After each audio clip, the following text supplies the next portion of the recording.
माझा पक्षप्रवेश हा निश्चित आहे असं विनोद तावडेंनी वारंवार सांगितलेलं आहे. मोदीजींनी जे वक्तव्य केलेलं आहे त्याचा नेमका अर्थ मलाही अजून समजलेला नाही.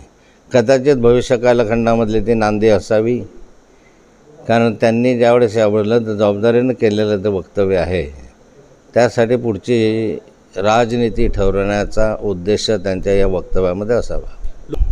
माझा पक्षप्रवेश हा निश्चित आहे असं विनोद तावडेंनी वारंवार सांगितलेलं आहे आणि यामध्ये निवडणुका होईपर्यंत मी थांबलो यासाठी की काही जणांचं अजूनही माझ्या पक्षप्रवेशाला एक नाराजी व्यक्त केली होती.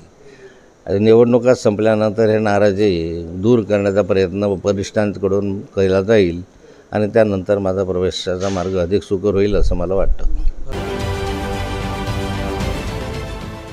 देश विदेशातील प्रत्येक घडामोडींचे लाईव्ह अपडेट मिळवण्यासाठी आता साम टीव्हीच्या सर्व सोशल मीडिया प्लॅटफॉर्मला लाईक, फॉलो आणि सबस्क्राईब करा. तसंच सर्व नोटिफिकेशनसाठी बेल आयकॉन प्रेस करायला विसरू नका.